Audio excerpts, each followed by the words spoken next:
SN news या YouTube चॅनलच्या ताज्या अपडेटसाठी चॅनलला सबस्क्राईब करा, लाईक करा, शेअर करा आणि हो बेल आयकॉन प्रेस करायला विसरू नका। 15 ऑगस्ट या उत्सवावर यंदाच्या वर्षी विविध ताणतणाव तसेच कोरोनाचे सावट गोंगावत आहे। त्यामुळे शाळा, महाविद्यालय आदी बंद असल्याने असंख्य विद्यार्थ्यांचा हिरमोड झाला असला तरी प्रशासकीय कार्यालयामध्ये हा दिवस तितक्याच जल्लोषात साजरा करण्यात आला। त्याचीच काही क्षणचित्रे आम्ही आपणापर्यंत पोहोचवत आहोत। सुरुवातीला सिन्नर पोलीस स्टेशनमध्ये पोलीस निरीक्षक साहेबराव पाटील यांच्या हस्ते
पूर्ण होऊन 74व्या वर्षाचा आपण पदार्पण करत आहोत।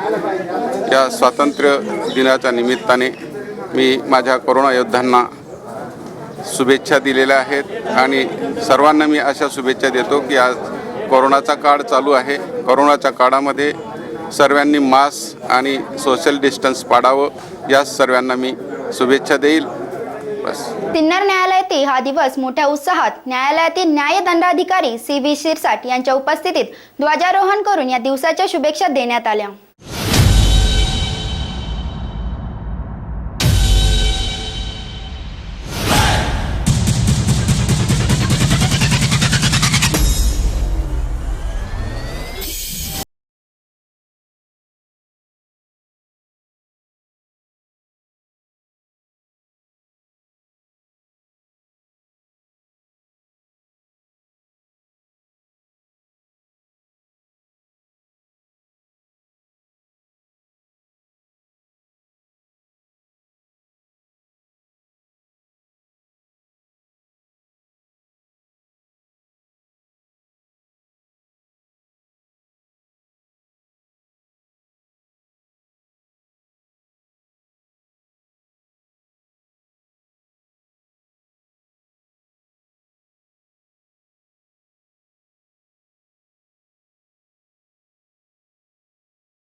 आज भारत स्वतंत्र होऊन स्वातंत्र्य दिनाचा आज 74वा दिन मोठ्या उत्साहात या सिन्नर न्यायालयात सिन्नर वकील संघ आणि सिन्नर न्यायालयातील सर्व स्टाफच्या वतीने साजरा होत आहे। या दिनानिमित्त मी सर्व भारतीयांना मनापासून शुभेच्छा देतो आणि हा स्वतंत्र दिन उत्साहात साजरा करावं आणि देशावर जे कोरोनाचं संकट आलेलं आहे त्यालाही टाळता येईल अशी शक्ती सर्वांना मिळो हीच विनंती। कोरोनाच्या पार्श्वभूमीवर नामदार गव्हर्नमेंट व उच्च न्यायालयाने जे काही निर्देश दिले ते सर्व पाळून आज आपण अत्यंत साध्या पद्धतीने कमीत कमी गर्दी आणि सर्व शासकीय नियमांचं पालन करून ध्वजारोहणाचा कार्यक्रम संपन्न केलेला आहे। तरी माझ्या वतीने सर्व नागरिकांना स्वातंत्र्य दिनाच्या हार्दिक शुभेच्छा। आज 73वा आपल्या भारत देशाचा स्वातंत्र्य दिन आहे। त्यानिमित्त सर्व सिन्नरकरांना माझ्यातर्फे हार्दिक शुभेच्छा।